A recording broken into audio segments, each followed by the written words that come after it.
Professor M.V. Rajeev Gowda. Thank you, sir. Sir, in this year's budget speech, the finance minister made a departure from the usual practice. He did not focus only on money-related issues and schemes of various sorts. He also laid emphasis on electoral reforms. Now, all of us who are interested in improving the political system applaud the intent of the finance minister in bringing up the electoral reforms agenda. And I'm going to devote my speech to the focus. My focus is going to be on the electoral reforms agenda, which is very close to my heart. Let me first begin by addressing two of the key agendas that Mr. Jaitley brought forth in his budget speech. The first one focused on this innovation called electoral bonds. Now, the logic of electoral bonds was that he wants to infuse white money contributions into the political system. And he said, through electoral bonds, which can only be purchased in banks, you will have to use checks or other white money in order to purchase these electoral bonds. So, in the recent example of the demonetization and the aftermath, we saw a lot of black money being converted to white in the banking system. So it is not at all clear to me that Mr. Jaitley's hope that black money will not enter through the electoral bond system will actually be fulfilled. Needless to say, that is a measure that will address one aspect of the problem, that of black money entering the political system. But there's another part of the electoral bonds proposal that has a flaw in it, and that is the anonymity that Mr. Jaitley wants to ensure it goes along with electoral bonds. His explanation has been that people as well as parties, as well as corporates, have the opportunity to contribute through checks, and that nobody is really doing that in any significant way. And so he said, well, that's really because corporates and individuals don't want to be identified as contributors because they fear retaliation from various other political parties if some other party comes to power. So that is all very well, but fundamentally there is a phrase that we need to pay attention to. That phrase is called follow the money. In any time there is a political contribution, it is hard to believe that it is only for the benefit of public good and for the country. Especially corporate contributions will have some agenda, some policy goal attached to that particular contribution. And if you make these contributions anonymous, then our ability to find out who contributed to what, who influenced what policy outcome, that will not be available to us. That transparency that currently exists will be replaced by opacity, and that is not a progressive measure, it's a regressive measure. Let this data, which will be available with the banks, also be available maybe with the Election Commission of India. Maybe it's not appropriate to release it to every political party, but there has to be some way of tracking who contributed to whom and who influenced what political outcome. So that was the electoral bonds issue. Another point that Mr. Jaitley made was that he would lower the amount that can be contributed by individuals anonymously without having to declare who the contributor is from 20,000 to 2,000. Now, the reality is, this is what everyone accepts, that when the contribution is below 20,000 rupees, that quite often that provides a loophole for people to convert black money again into white, basically by declaring contributions of less than 20,000 rupees. Now, if you look at political parties across the spectrum, 65–70% of political party funds are raised in these small donations in cash, and the contributors are not declared. Now it comes down to 2,000 rupees. Why will this have any different impact? All it means is that the same political parties will have to fill out more and more names, put in a little more effort, and the end result is the same. Black money will continue to enter the system, and we will not be improving things in any significant manner. So if you look at these two major initiatives that are mentioned in this budget, they are intended well, but they do not deliver the results that are required. So if you want electoral reforms, if you want to reform the political system, you have to go back and look at initiatives that have been introduced at various times. For example, the late Rajiv Gandhi introduced the anti-defection law, which was aimed at cleaning up the political system and some of the flaws that had emerged. Now, much, much later, decades later, each rule and regulation may have its own counterproductive effect, and it is time for us to re-examine these laws and bring about change. So, let's look at a couple of, these kinds of counterproductive laws.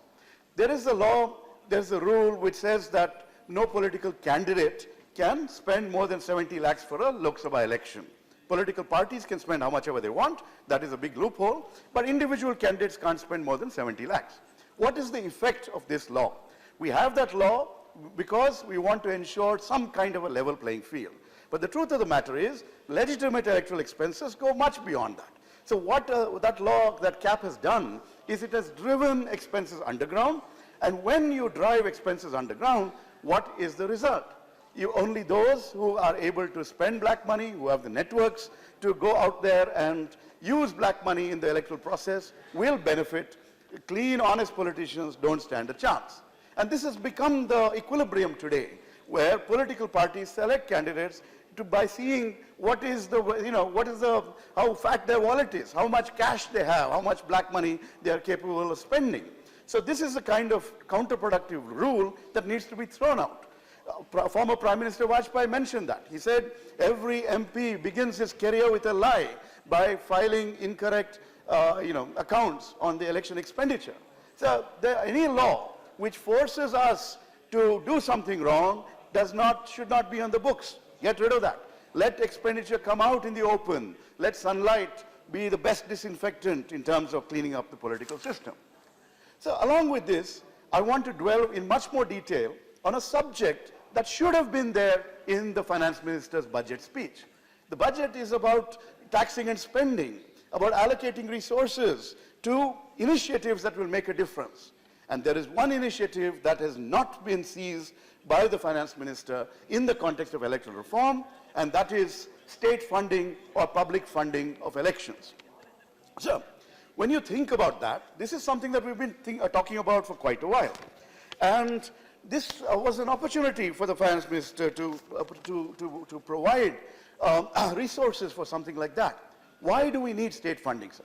If you think about electoral reform, we have many goals. We want to encourage competition. We need to, for a healthy democracy, there need to be competitive elections, there need to be political parties who have the resources to compete in the elections and to run and flourish and agitate in between elections. You need political candidates who are not beholden to corporate interests or to anybody else, who are able to raise funds from various people. And if you ask the people of India, do you want improved electoral outcomes? You want a cleaner political system? Everyone will say yes. If you ask them, are you willing to contribute money for that purpose? They will demur. They will say, well, let somebody else contribute who's richer than us. So when everyone wants something but are not willing to contribute, we use the taxation system to provide those goods because that's what people want, but we don't know how to collect those resources. So when we take taxes and allocate them to state funding, then we should actually call it public funding so that the people realize it's their money that's going in there to clean up the system and to ensure a competitive electoral marketplace. So when you think about that, why do you need a certain amount of spending? People will say this is going to only add more money to runaway election expenses. But the fact of the matter is, people can spend crores and crores, but to win, all the amount of money that you spend is not enough. What you win on the basis of a variety of factors, but the most important thing is, to be competitive, you need a certain threshold level of expenditure. You need to spend a certain amount of money in order to be seen as a serious candidate. And that amount of money should be contributed by the public exchequer through public or state funding of elections. Now, when you look at that, how would you go about doing this? Why is this justified? We want a level playing field. Typically, ruling parties are the ones that are able to raise more resources, and what happens to the opposition afterwards? This is something that, today we are in the opposition. By the next election, I'm confident that the other side will be in the opposition. So basically, the point is, for the system to improve, we all need to come together and ensure that we raise resources for political parties across the board. So actually, if you think about the philosopher John Rawls, He talks about a system which is not just about a level playing field, that you look at who is disadvantaged in a particular system and provide them additional opportunities. Today, the person who's disadvantaged in the political system is the honest politician. They are the ones who don't have a chance when every party is looking for winnability measured by the size of the wallet. And so we need to ensure that candidates and parties raise the resources in a clean, open, legal manner. How would we do this? There are a variety of proposals that have emerged in recent times. The former election commissioner Qureshi, the activist and politician Yogendra, many of them have come up with proposals. Let me give you mine. And this one, along with Varun Santosh, this is focused on two aspects. For every vote that a political party has got in the last elections, you allocate 100 rupees. This will go to the political party, half of it to the central party, and half of it to the constituency level bank account, so that this can be used over the next 5 years for political activities, and good social workers who have done a great job but are not rich can still be chosen as candidates. That's one half of this money. The other half should be used to incentivize parties and candidates, individuals as well, including independents, to be able to raise money from the public and get some kind of a matching grant. So this way, you are incentivizing people to go out there and demonstrate the kind of support that needs to be there. So I go back to the time of Mahatma Gandhi, who used to collect a huge amount of resources from the 4 ANA membership of the Congress, but also from contributions from the public. He was a master fundraiser because people believed in him, his leadership and his cause and the Congress party. So that is the kind of measure that we need. We need to give individual candidates and political parties an opportunity to raise funds in, again, open, clean contributions which are tagged with your Aadhaar number or your PAN card or something like that, so that then there is an incentive to go out there and raise clean money. And even individuals and independents should be given this opportunity. Per constituency, you can allot a certain amount of resources and let that be divided according to how much has been raised. So when you do all this, many of the other objections that the activists have against the political parties, which is that we don't come under RTI, that we don't allow ourselves to be audited properly, etc., those objections can go, because once you receive state funding in some significant manner, then political parties will have to allow for audits, allow for RTI, at least when it comes to the financial side of how they go about their business. So there are one or two more things that I want to mention. The other fact that needs to go along with this is that the media needs to be audited. So all advertisements on TV, on social media, and in print media need to be disclosed and audited by an independent source, because there's a lot of paid news and other kinds of malpractices that are also affecting the political system. So how much will this all cost? It will cost much less than the MP lads amount that has been allocated and that we all use in our constituencies. And if you say, this is a lot of money, how can we afford it? Think of the larger goal. Why is Mr. Jaitley talking about electoral reforms? Because we want to clean up the political system. We want a democracy that we can be proud of.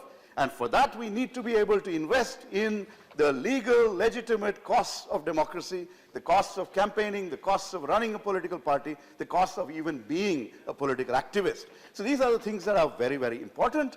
And we need transparency. We need the ability to go out there and do whatever it takes to ensure that our democracy flourishes. For that, remember, sir, this is an economy that, thanks to 70 years of build-up with Congress and other governments, we are now the third largest economy in the world in purchasing power parity terms. We are a multi-trillion-dollar economy.